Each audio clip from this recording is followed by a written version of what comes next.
Good afternoon, everyone. Thank you so much for being with us this afternoon. It is our pleasure to have you with us.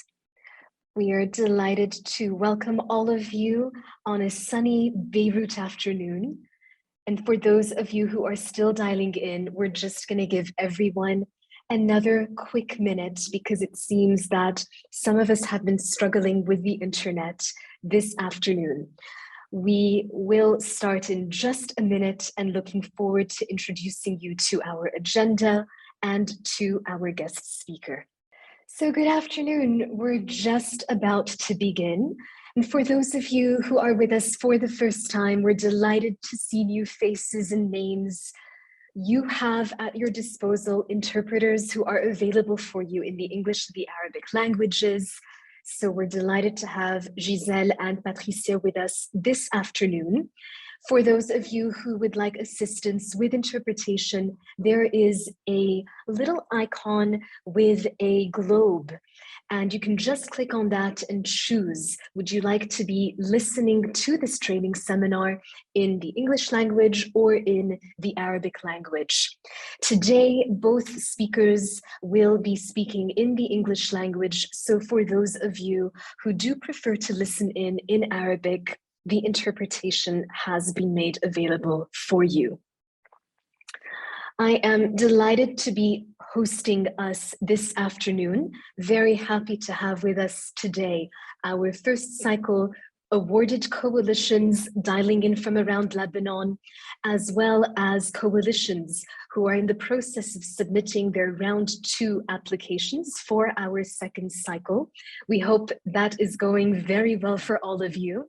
And we're so happy as well to welcome NGOs from around the country who are also looking into our grant and generally speaking want to learn more about how to bring accountability to deep listening when it comes to serving our communities, especially women and girls. So welcome everyone. I have a couple of direct messages saying they're struggling with the internet. So we're just gonna give another 20 seconds and get right into this. All right, so let us begin. So my name is Lynn Zovikian, and I am delighted to be hosting and inaugurating with all of you this afternoon our knowledge platform that we have launched as the Zovikian Partnership with our co-grantor to really make sure that all of our civil society ecosystem, your suppliers, your partners, even the private sector and the public sector have access to imperative tools and knowledge that can equip every single one of us in just doing a much better job and much safer job and more efficient job in rebuilding Lebanon together. But this platform is also from Lebanon to the rest of the world. And we are so delighted to welcome a couple of organizations who are also dialing in from beyond the country. A couple of you I can see are also dialing in from Iraq and Saudi Arabia. We're delighted to have you with us. And it is our hope that as more and more organizations hear about our knowledge platform, that we will get to have a regional audience with all of you. So this is our first training seminar together, and I would like to already walk us through what is our agenda for today. So our commitment for this session is to really make sure that we are serving the needs and interests of women effectively. And that really means building visibility. It means building in diversity of voices. It means that women are co-participants in their futures. In other words, it means self-determination. And there are many ways of engaging with women and constituents at large, but there are only few ways to get it right.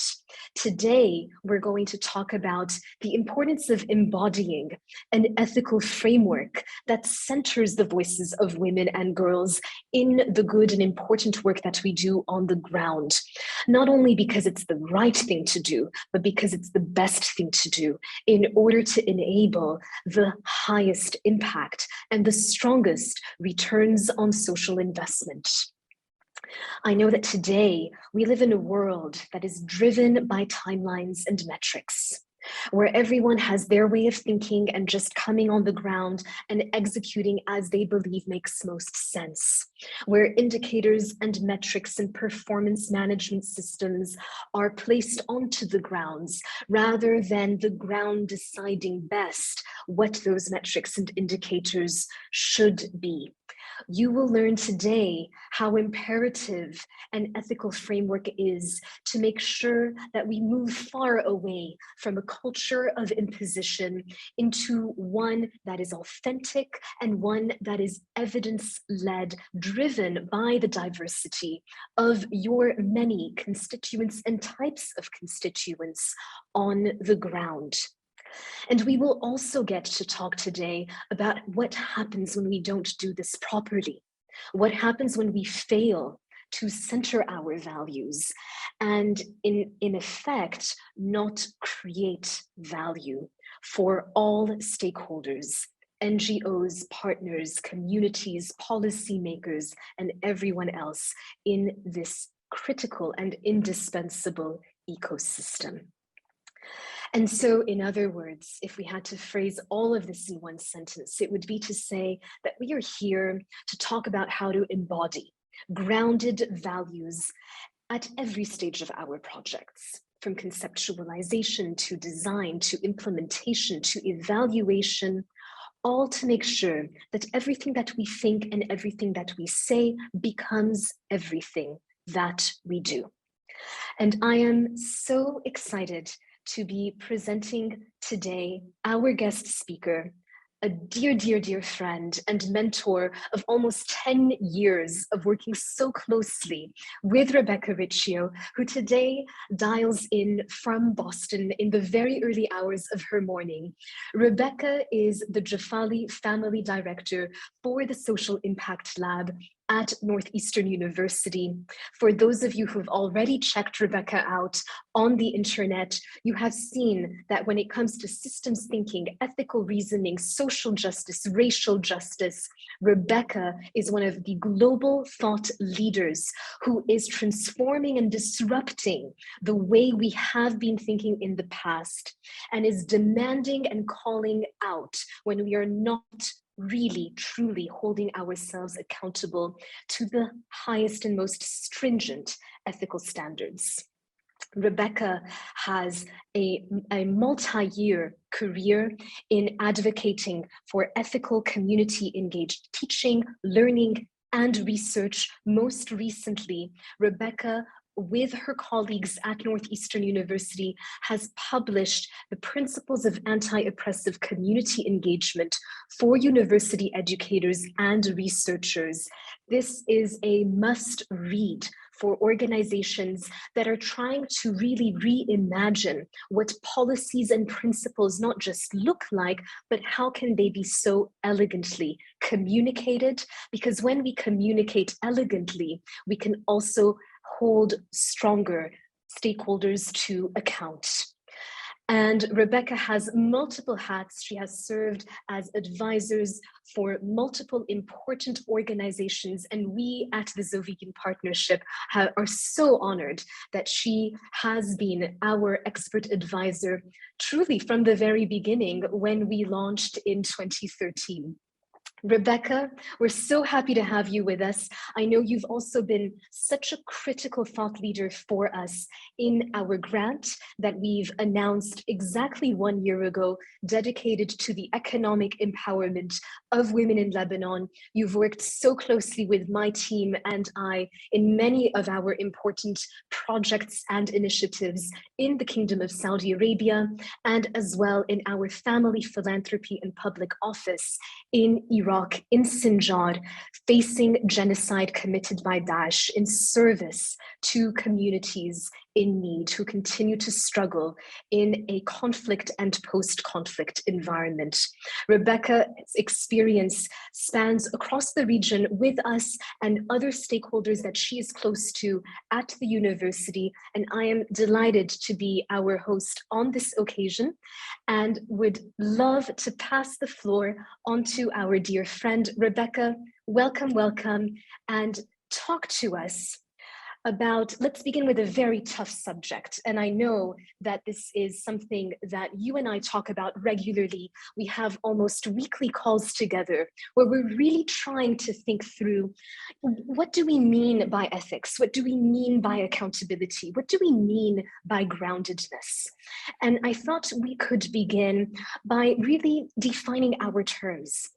What is an ethical framework, and why is it so important today to be redefining what we mean by working ethically? What an amazingly important question. Lynn, I want to start first by just thanking you for including me as part of the ZP family and engaging in these important conversations and being so open about reimagining how we do the work of social change. I always feel like I learn as much from you as you may learn from me. So to me, that's the epitome of what these kinds of collaborations should look like. And to everyone in the audience, welcome and thank you for joining us. I'm so happy to see some names that I recognize from my work with ZP and on the grant. And to those of you who I have not yet had the chance to meet yet, welcome and hello. I consider us friends and colleagues who have not yet had the chance to work together. This question about what does it mean to have an ethical framework, I think it comes down to something that we don't address honestly enough. And in my work in thinking about how to engage ethically, and for me, I think we need to take that word to a higher level. There are the ethics that are about following the rules and bylaws and about adhering to strict transparency around financial management, et cetera, et cetera. That to me is the low-hanging fruit of being ethical.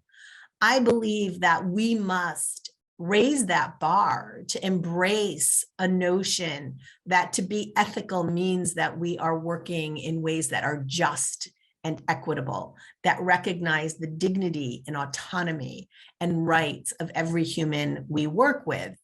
And so what does that come down to? When we talk about being anti-oppressive, it is not simply about the way we interact with each other in regards to honoring everyone's lived experience and social identity, but rather that we recognize that the imbalance of power between those who control resources and those who set the agenda and those who are doing the work in the world, those who are supposedly being the beneficiaries of the work of social change, means that we are not actually behaving in an ethical way. So thinking about this notion of a power imbalance, again, between those who control resources in the agenda and those who are actually doing the work and living the lives that are intended to be uplifted by those resources in the work of social change.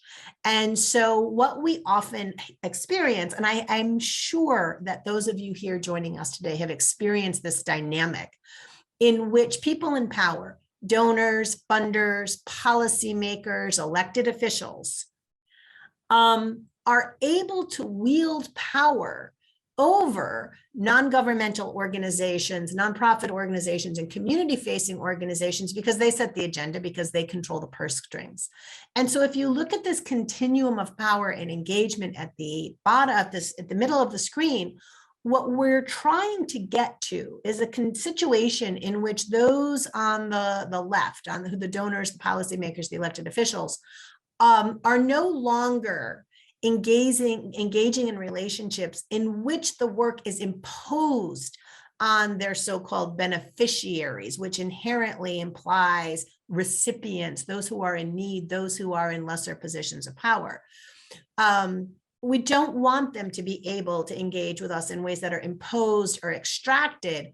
or even improving to the middle of the continuum where those relationships are transactional. In other words, they may be engaging with collaborators who are doing the work on the ground. They may be asking for and giving in conversational ways in what passes as collaboration, but where they still control the power, to on the far right of the screen, getting to a place where the relationships are truly equitable, where we are talking about practices more of co-design and co-creation, and we are seen at the table as equals, because the work that is being done as just as important, gives us just as much right to power at the table, to a voice at the table, because without that work, what really are those resources?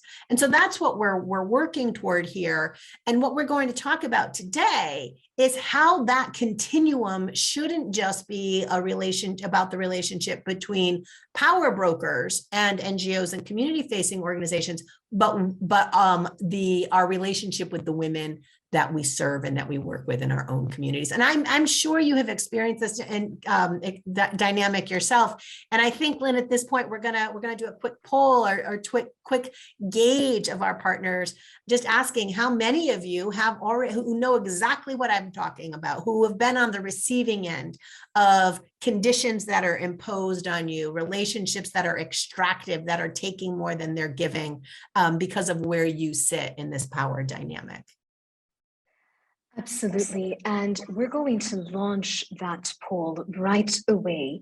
So let us know once you are seeing it on the screen. So we have five questions for us this morning. We are asking every one of us who has dialed in today, have you ever experienced a donor imposing their approach or expectations on one of your projects?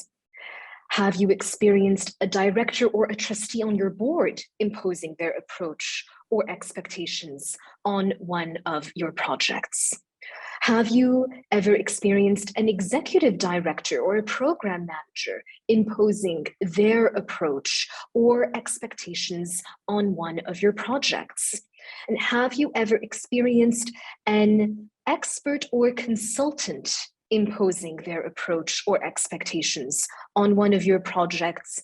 And last but not least, have you ever felt that one of your projects or programs was imposing a certain way of doing things on the community that you were serving? So we'll give everyone a quick minute to calmly just read through the poll and answer the questions. And we have provided the Arabic equivalent for you on the chat.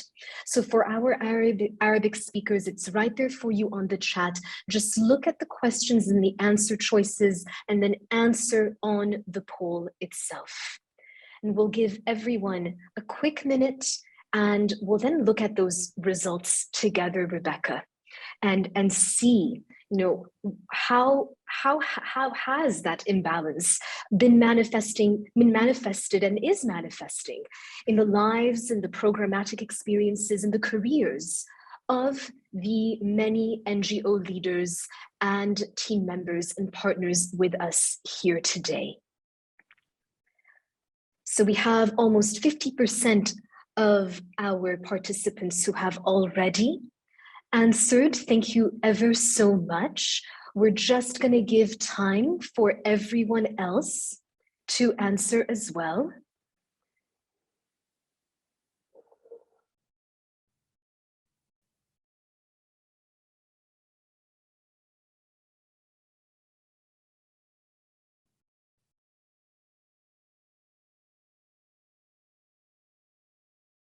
And while we're just waiting for everyone to fill this in, I'd also like to make sure that everyone knows that we are trying to put some imperative notes on the chat for you. So as you are taking notes with everything that Rebecca or I might be mentioning today, we're just adding some of those notes as well on the chat in the English and the Arabic languages.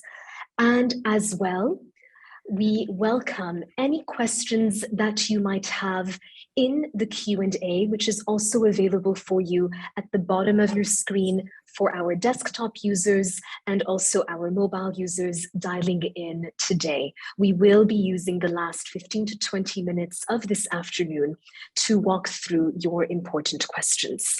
I'm already seeing from someone is asking, where should we write the answers? So thank you for that question.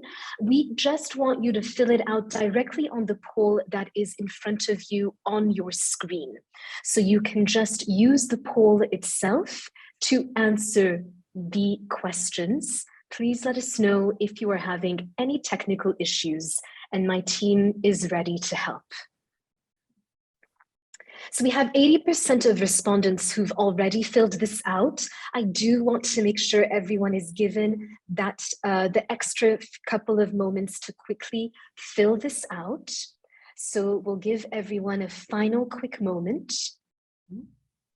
And Lynn, while we're waiting, I wanted to comment on how deeply we have internalized this dynamic in the social change arena, that sometimes it comes as a surprise to people that we're even asking the question, because we on the sort of beneficiary side of these relationships, or on the receiving side of them, have been so accustomed to that dynamic where we go hands out asking for money and feel so grateful for whatever we get. And we are grateful for the funds, but we don't often question whether or not that relationship actually embodies the kinds of values that the social change arena is always talking about in terms of uplifting and honoring everyone. So I'll be curious to see how we do with the results of the poll, to see how many people who are here today have also just internalized that dynamic without even questioning it. And so we have almost 90%. I am going to go ahead and close the poll so that we can look at these results. I just would love if we can get a couple more people in so that we can go above 35 respondents, because I know we are 38 respondents dialing in today. So great, we just need one more. We've just had someone submit their answers. Let's give it a quick moment just to feel like we have a good sampling of your many voices today.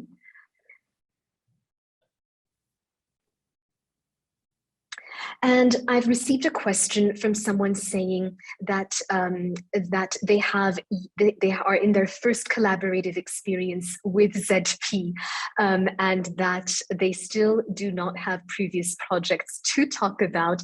Thank you so much for that. And in fact, this poll pertains to any relationship and any project that you have had in the past, not even specific to ZP. So we're talking really your general experiences as organizations working so closely with communities. So we'll let everyone who's just finishing up answers to do so, and we will make sure to catch up on time. No worries there. Okay. I am going to close the poll right now. So let's see what these results look like.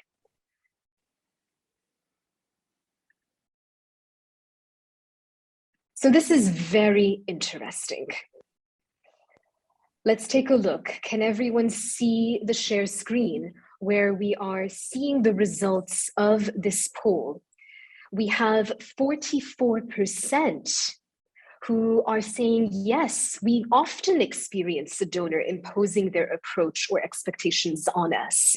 38% said yes, sometimes.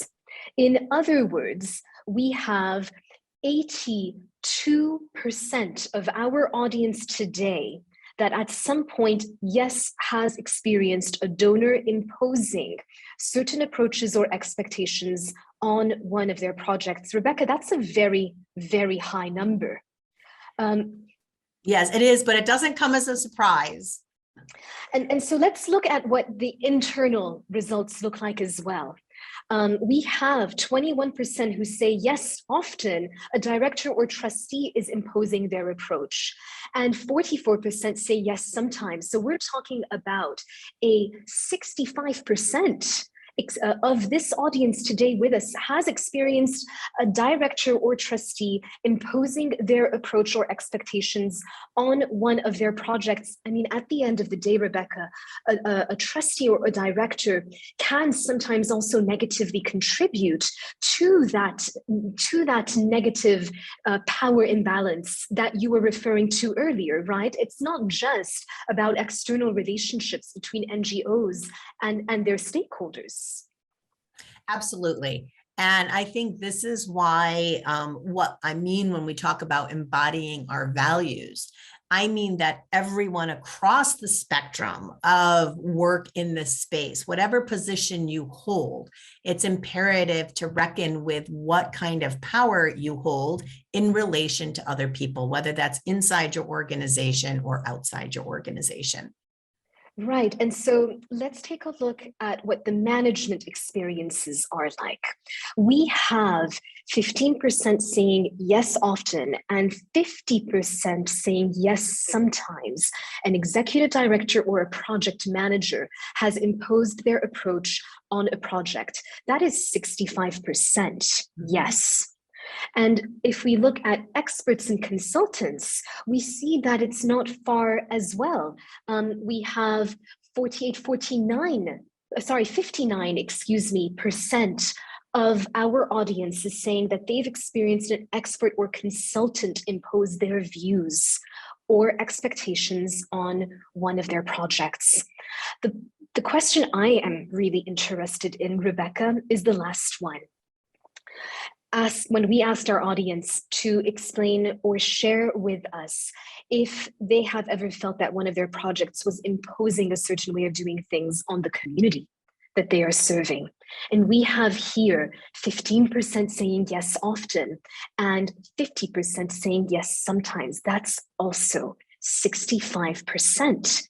So at the end of the day, the communities, not even the NGOs and community-facing organizations, but what we're seeing here is that the communities are the ones who ultimately pay the price for this toxic power imbalance. What does that mean in terms of defining an ethical framework, in your opinion, Rebecca?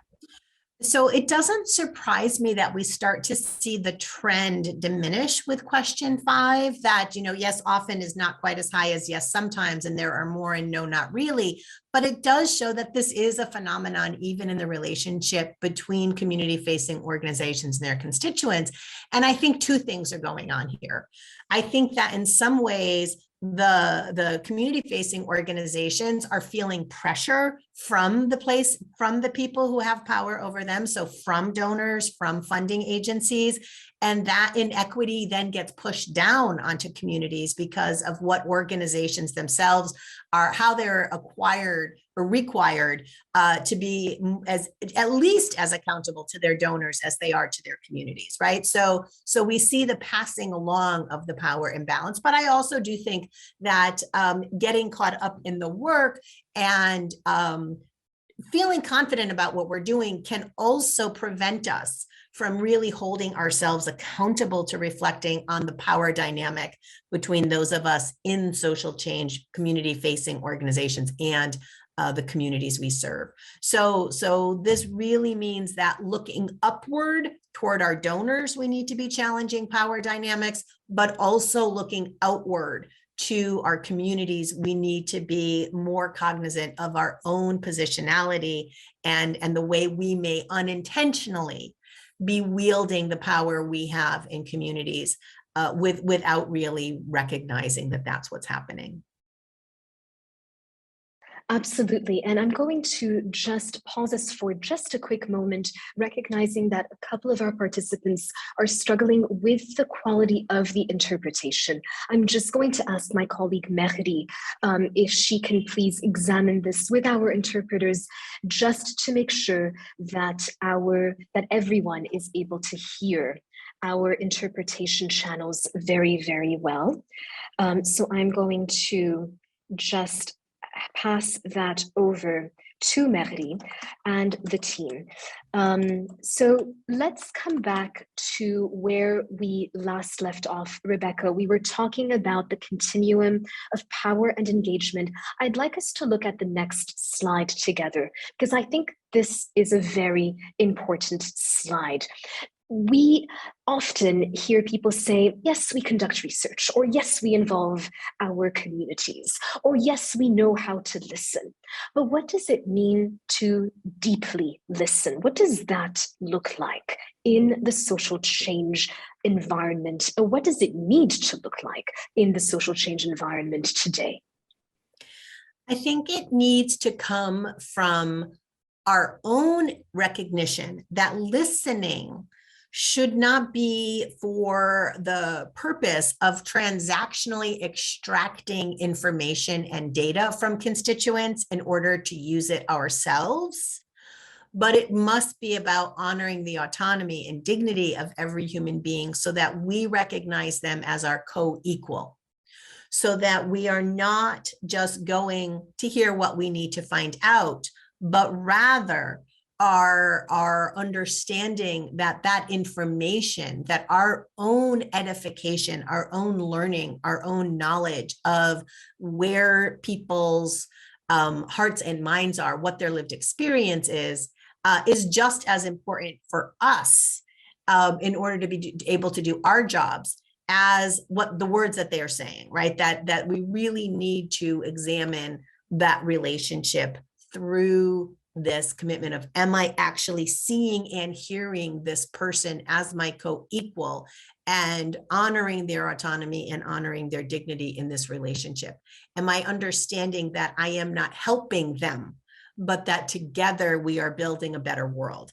The notion of us, we often call them, for example, beneficiaries, which inherently implies that they are in a somehow lesser position than we are, because they are benefiting from our magnanimous work in the world. Now, why it's so important for us to embrace this notion of equity and social justice is not simply because that is the good and right and moral thing to do, but because it is essential to being able to engage in deep strategy as well.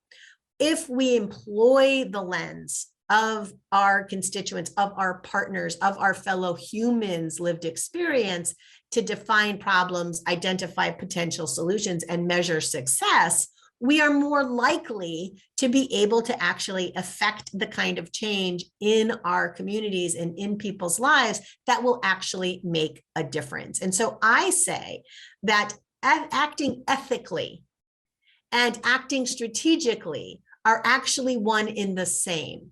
We cannot achieve change in people's lives if we are not fully strategic in deploying the resources available to us, but we cannot be fully strategic unless we are defining problems and opportunities and solutions through the lens of their lived experience.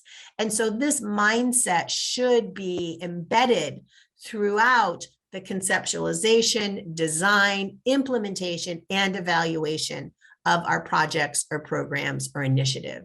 So when we think about the results of that poll, we need to understand that just as we wish to be seen and heard as equals to the people whose job in the world it is to control resources and to develop policy and regulations and laws, that is their job. But it's our job, and our equally important job in the world, to take those resources and do the work. It is also our job to make sure that in doing that work, we are treating others the same way we wish to be treated in that dynamic. And so that continuum of power and engagement is not just ethical, it is strategic, and together we can get the work done more effectively. So what does this take? You know, this is so deeply entrenched systemically in the way all of our funding mechanisms and assessment and accountability mechanisms work as we think about that relationship upward, but also sometimes in our own mindsets and the way we perpetuate that imbalance, that we have to engage in this very proactively. And it's a journey. Just like unlearning racism, just like unlearning oppression, we have to reckon with ourselves. We have to think about this in terms of our organization. So I'd like to talk about what that looks like. And it begins by having conversations like the ones we're having today, where we recognize our power and positionality relative to our constituents, relative to our community members. That is the first step of self-awareness, because only when we are self-aware and accountable to this can we actually make changes. What that does is allow us to then reimagine our relationships. It comes from building trust and authentic relationships among co-equals, as opposed to one in which we are helping, in which we are doing for others, but rather in which we are embracing the challenges of our communities together. Once those relationships are authentic, once we create the mechanisms for that kind of communication and openness and transparency, we can move to the third stage, which is co-design, co-creation, and building mechanisms for authentic inclusivity at various stages of the design process, of the program design and implementation process. And finally, what we have to do is build in systems of accountability, both to the outcomes that we're trying to achieve. Right now, what do we evaluate?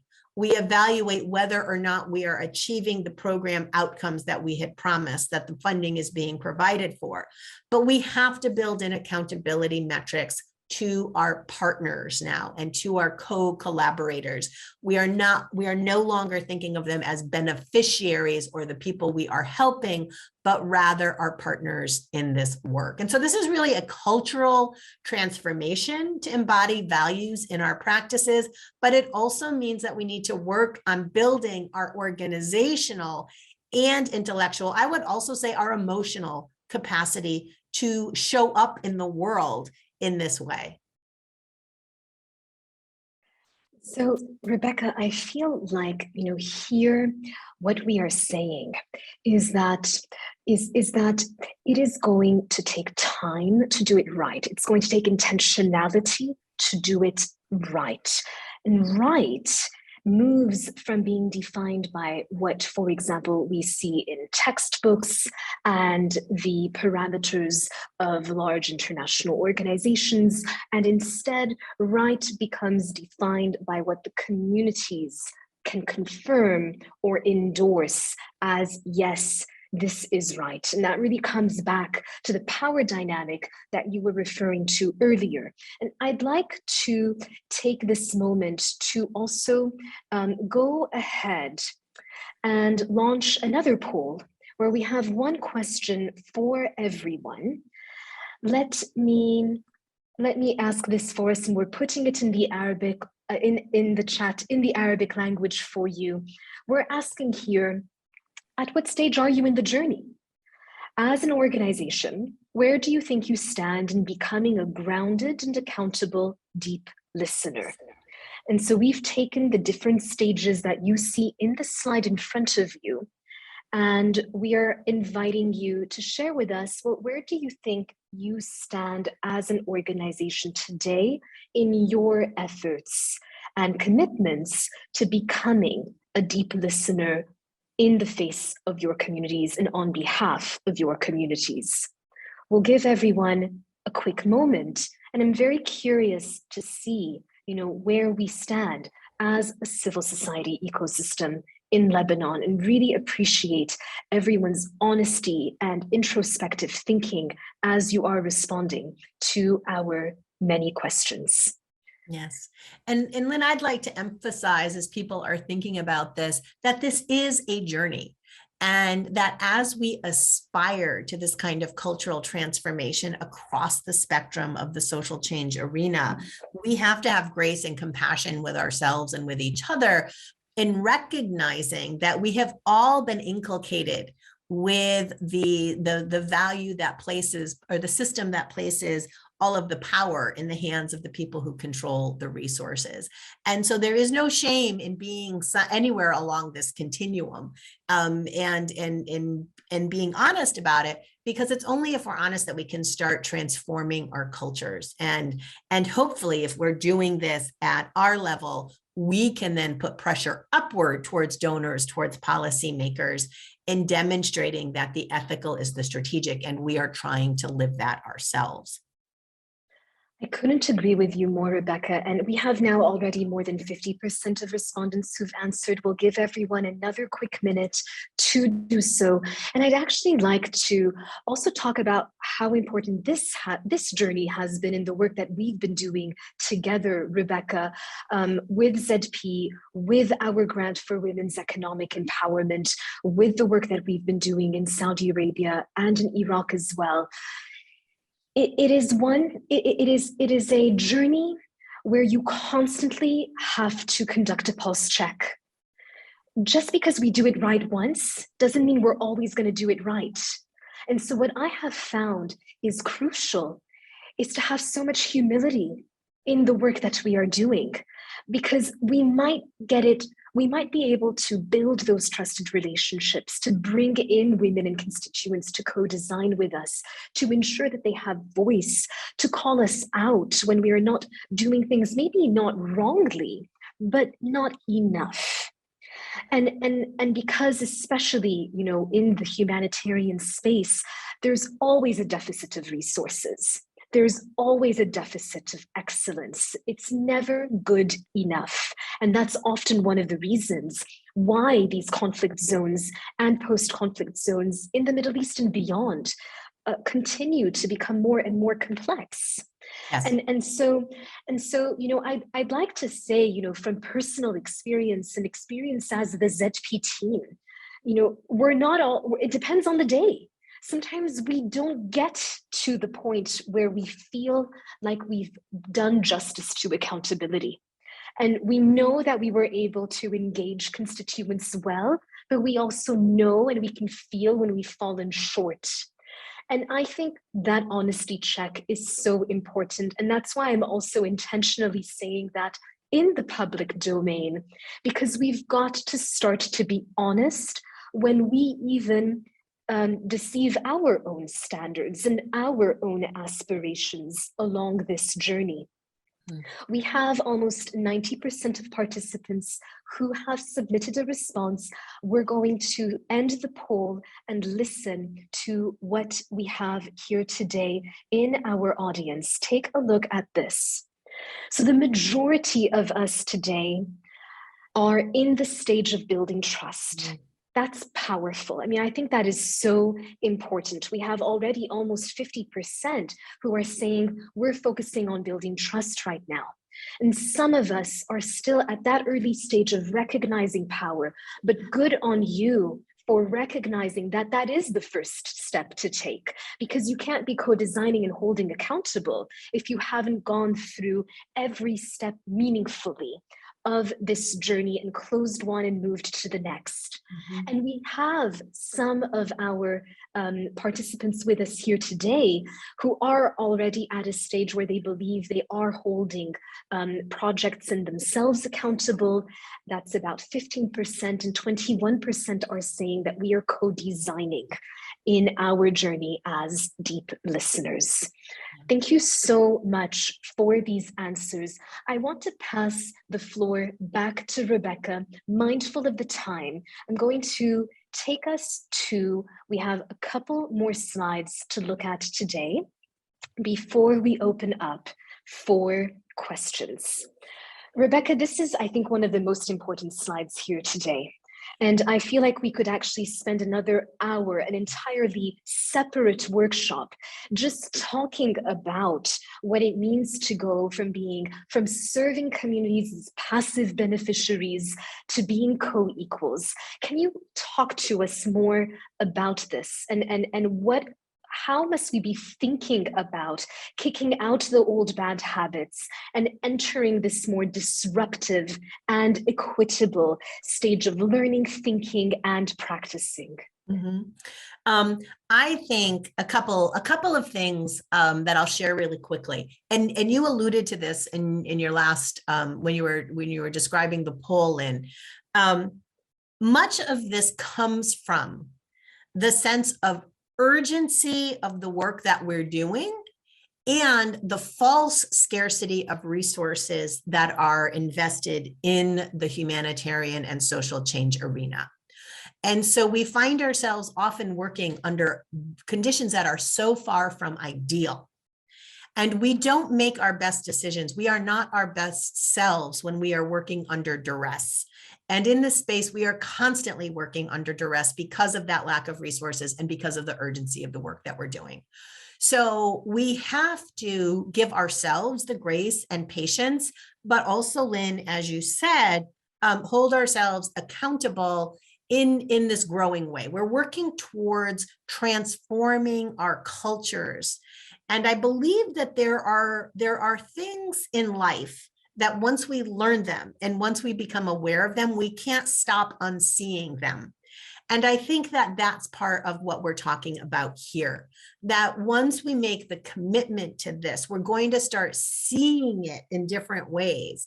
And so this journey of ours, we see this, it's represented here as a journey of the beneficiaries, where they are gaining increasing power in their own lives, in the work that we're doing with them. But it also represents our journey of becoming more humble, more curious, and being able to say, we don't know everything. We are embracing a constant journey of learning as we are doing this work. And so what we see, just as we wanted to be on the receiving end of a relationship that's moving towards greater equity, we want the people we work with to feel like they're on a similar journey. And so feeling empowered within our organizations to prioritize this work as part of the work itself, not as a nice to do, not as something that we can do in our workshops, but really understanding it's got to inform everything that we do. And we can also seize the power of every aspect of our work, from our communications to the outside world, from the way we design projects, from the way we engage our participants. All of that is part of our opportunity and responsibility to amplify the voices and power in the women and girls that you serve. It's not just some kind of programmatic outcome or something that we do in our programs, but we should embed it in every aspect of the work. And this isn't easy to do. I want to be honest about that. And it's something, Lynn, that we'll talk about in future workshops, if we want to go to that next slide, which is to say, these are the challenges. And we don't want at all to minimize them. They're challenges, but they're also opportunities for disruption. We've talked about needing to cultivate our patience, humility, and self-awareness, invest time in building trust and relationships. And congratulations to everybody who is already recognizing that from the poll, developing our expertise in this area, embracing these anti-oppressive principles and holding themselves accountable for it, making sure that we're not perpetuating the power dynamics that we're subject to in our relationships with donors and policymakers, and that we're not passing that kind of inequity on to the people we work with, and recognizing that this work, it does take longer. We know that from the way we have developed the grants that ZP is now working with. And whenever anything takes time, it also costs money. And so we need to be working to transform the culture so that our donors recognize that. Sorry, Rebecca, it seems like we had a massive internet surge, just probably hit the entire country. Okay. And about 70% of us have lost the internet. So we are just going to give everyone a quick moment to dial back in. I myself lost also internet access. So On behalf of, although I'm not going to apologize on behalf of the incompetent governments and public stakeholders in our country, but what I will say is I am sorry that everybody is struggling to hear and properly engage. We'll give everyone a quick moment to dial back in, and no worries at all. Everything is being recorded. You will receive a recording of this video. You will not be missing out on anything. As everybody is dialing back in, Rebecca, I want to actually take a moment to initiate a final poll and also invite our colleagues with us today to ask any question that they might have. And so what you can do is you can just raise your hand on the Zoom, and or you can also share your question on the Q&A, and we will make sure to address all of them. And in the meantime, let me go ahead and share the poll. I recognize that the audio is a bit difficult on some of us, so we'll be patient with this internet. Let me launch this poll again, and I'm actually going to invite Mehdi. Would you do me a favor and please do that from your end? It seems I am struggling to do it from mine. So we'll just ask Mehdi to do that for us. And please feel free to raise your hand if you have any questions and you'd like us to call on you to ask your question. So we'll give everyone a quick moment. I'm so glad that we're recording this, Lynn. I hope everyone knows that that resource will be available, and you'll be able to catch up on anything that was said while your internet surge was happening. This is just a reality of the world that you all are working in right now, and quite frankly, that far too many people in the world are having to face right now with all of the disruption that's happening in a global level.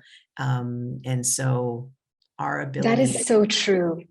You know, and Rebecca, this is the life of every single NGO and organization and business that is working in Lebanon today. And I think it's so important to acknowledge just how difficult it is to keep going. We refuse to normalize the toxicity and the criminality of everything that we are going with, but we also know it is our imperative responsibility to do the best that we can despite it all. And actually, ladies and gentlemen, colleagues and friends, I seem to not be able to issue the poll, and neither can Mehdi. It seems that Zoom is not a fan of Lebanese internet either. So instead, let's switch right to questions, realizing that we've lost a bit of time with this internet difficulty.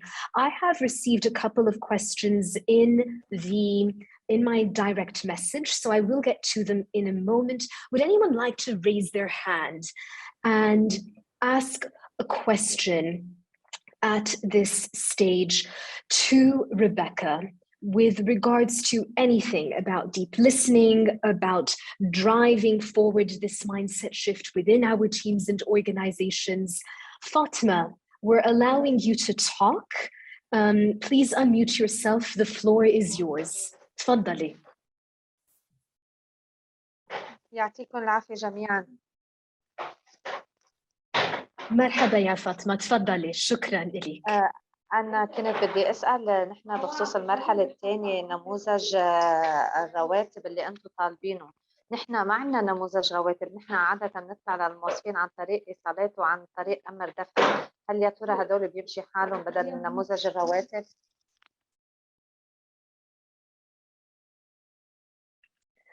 No problem, Fatima. So this is a question that my team and I can take over email with you, because this is related to the grant cycle that you are a part of. So no worries, we will definitely address your question there. We'll keep the questions today with any questions that are tied to the learnings and the insights of our workshop today. So don't worry, Fatima, we will make sure to take care of you. offline on this occasion. I'm going to invite others to also raise their hands. We have a question, Rebecca, here that I have received. How can we make sure that we do not tokenize beneficiaries and women and girls when we are engaging them in our projects? I love this question. And I think that one of the dehumanizing implications of the way the system of funding works in the social change arena, but really, quite frankly, of capitalism itself, is that humans are reduced to transactional figures or tokens in so many of our relationships. So let's talk about what it means to tokenize someone. It means to stop seeing them as a human and seeing them as a token, as some kind of element, as some kind of objective identity, or some kind of identity that is reduced to serving our objectives, right? And so I think that it requires us to maintain a praxis that is an embodied commitment to not just understanding this intellectually, but to reflecting deeply on where the points in our lives where we are at risk of seeing people not as our equals, but as tokens, as a means to an end, as some kind of currency that we want to manipulate in order to achieve some other end, and reflect deeply on that. And to do that in dialogue with people, adhering to norms in those conversations that allow honesty and transparency, so that when we are not successful in trying to change the way we show up in the world, the way we present in the world, and unintentionally harm others, tokenize them, fail to see them as humans, as our fellow co-equals in the world, that it is the relationship is cultivated in such a way that they can share that, right? It means that we need to be making sure people feel empowered to let us know. And that in our workplaces, we are allowing that kind of honesty, where Lynn could say to me, for example, Rebecca, I know your intentions in that conversation were really good, but it seems to me that maybe in your sense of urgency about conveying that information or finishing this next step in the project, you may have lost sight of giving our partners the opportunity to speak, of sharing the floor, of asking for their affirmation when we're proposing something, for inviting them into the dialogue. So the culture has to change within us as individuals, within our own organizations. We have to practice this within our own organizations as well. If we're not practicing it internally, there's no way we can practice it externally. So it's about just aspiring to show up as our better selves in every facet of our relationships with others. Absolutely.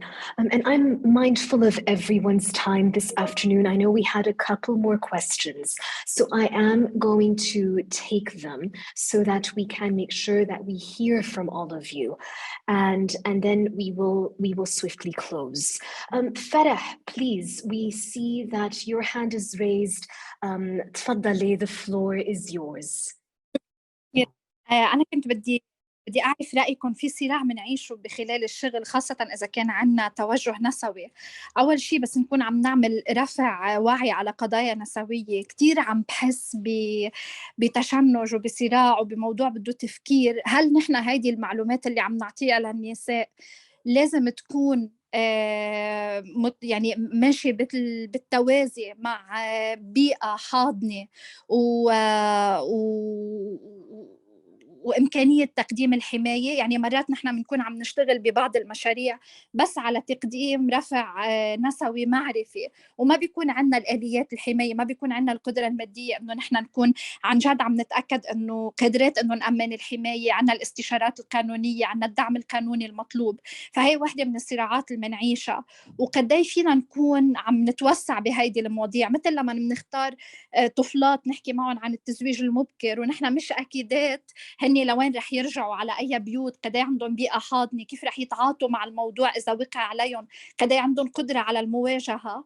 فهذا واحد من الصراعات. والأمر الثاني اللي كنت بدي أحكي عنه كمان، نحن بنعيش صراع خاصه بالقيم. يعني نحن عم نشتغل مع مجموعة جاية من بيئات معينة، ما فينا نحط بس قيمنا على الطاولة. كيف فينا ننتبه إنه قد إيه فينا نتوسع بالمواضيع، إذا بدنا نحكي عن التعددية، إذا بدنا نحكي عن المثلية الجنسية. يعني هذا صراع عم نعيشه دايما، يمكن لأنه كمان نحن بنشتغل ببيئات عندها خصوصيات ثقافية ودينية معينة. فما بعرف، بحب أسمع رأيكم. شكرا.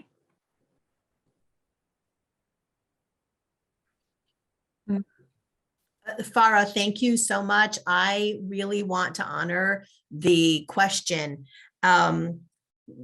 It is essential that in doing this work, we are not thinking that listening to our women constituents necessarily means making them mouthpieces of the work in ways that threatens or endangers them. And so your sensitivity to the risks that women and children are facing, to the risk that homosexuals are facing, to the risks that many oppressed identities, oppressed peoples are facing, is essential to keep in mind. And so it is possible that in listening to our constituents, when we are hearing from them, that what we aspire to in the world actually puts them at risk, that our cultures have not caught up, the culture that we work in has not caught up with our values or does not reflect our values. We are recognizing that the pace of the work may mean that we become mouthpieces on behalf of others who are not allowed to speak, but that makes it even more imperative that we are listening to them and honoring the way in which they would like these challenges communicated, so that the world is hearing what needs to be happening, but not that we are not doing that in a way that further jeopardizes their safety or well-being. And I think that the deep listening that we're talking about can make us that much more sensitive to the risks they're facing and to the ways in which change may come at a cost to them. And so we have to balance their safety in the way we communicate with the way that we hope that their voices can be amplified. So I would say, yes, everyone's safety first, but I don't think that putting safety first needs to compromise the way we communicate and listen with them, but it should inform the way that we communicate with the outside world in a way that we are being thoughtful about cultural transformation. So, so important. Thank you, Farah. And so what ends up happening as well, if I can just add a couple more points, is not only to involve our constituents and engage with them so that we can agree on what the destination looks like, but also make sure that they are the ones who are helping set the pace.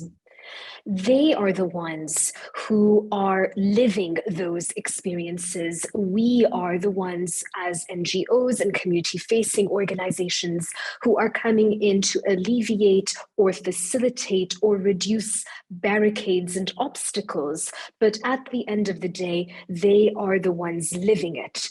So it is imperative that they be conductors of the pace, and we as organizations need to build in that flexibility. Sometimes a project you think takes 3 months, maybe it actually needs 6 months.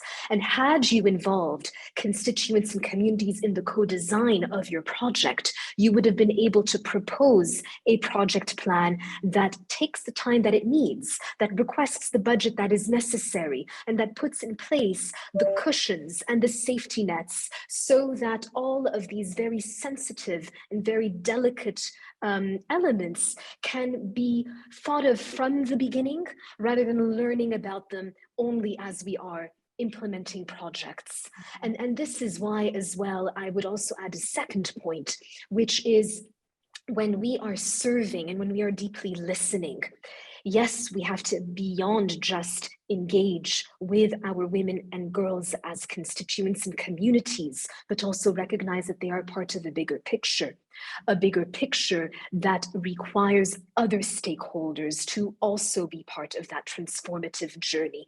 Maybe not at the same pace, maybe not with the same ownership, but they too are part and parcel of the success and the depth of the impact of those constituents.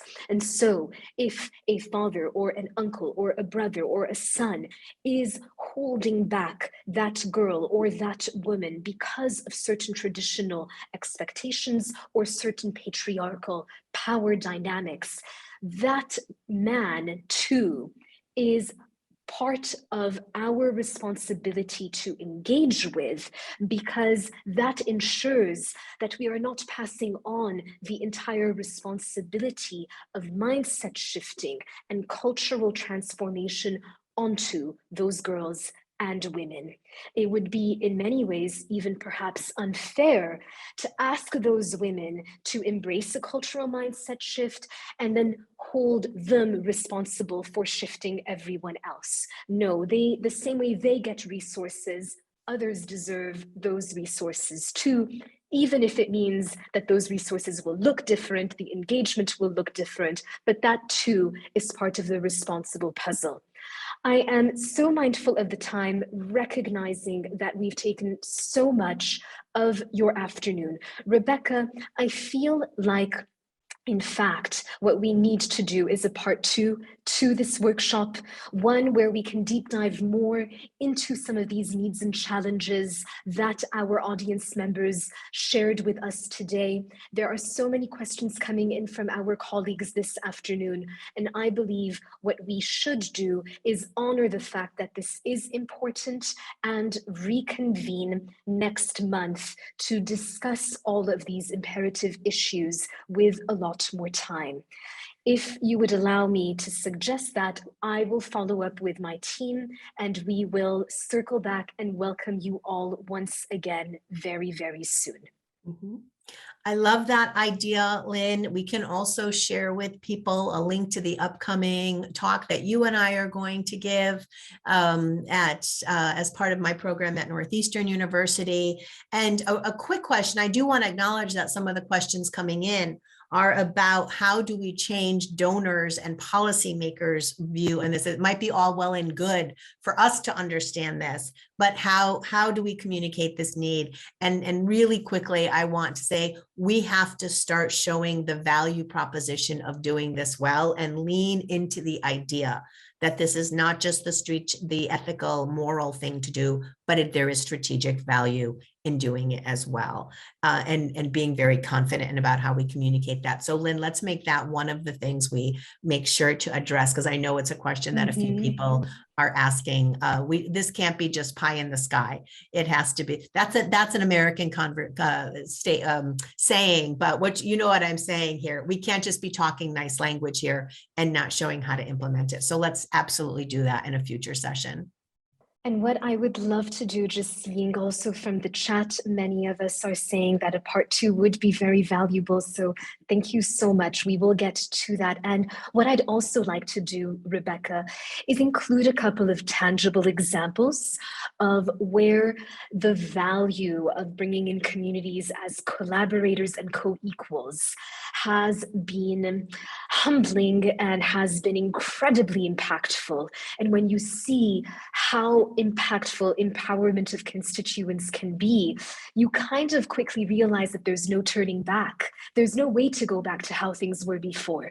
And so what really excited me about hosting you today with our friends and colleagues across the country, across the civil society ecosystem, was to recognize that the mindset shift is at our fingertips, and it's going to come naturally. And it's about the same way we had to take our time to explore these concepts, familiarize ourselves with these concepts, and take ownership of these principles. You all need the time and to go through this journey in your own ways. And let us all commit and pledge to each other that we will also pass that respect and that obligation onto our constituents and our broader community stakeholders. I have my team that has suggested that in order to say goodbye, we should invite all of us to open our cameras and to give a farewell photo. I realize that that would take quite a bit of time to make everyone panelist on this occasion to do that properly. However, may I suggest that we start the next workshop with everyone on camera with a group photo of what a community of practicing ethical, deep listeners looks like, because this is where the journey really does begin. So thank you, Rebecca, dialing in, joining us from Boston. Thank you ever so much. Thank you to all of you. Some of you are dialing in from Kura and Trablos. Some of you, a couple of you are dialing in from Saida. I can see a couple of you are dialing in من الجنوب and the Beka. One of you I can already see is dialing in from Baalbek. A couple of us from the Beirut devastated areas. This definitely has been a nationwide event, and we are delighted and honored to have you with us. Thank you for giving us your extra few minutes in light of the internet surge. يعطيكم ألف عافية. Take care of yourselves, stay safe, and we will be together very soon. يعطيكم ألف عافية. مع السلامة. Thank you, everyone. Stay safe and well.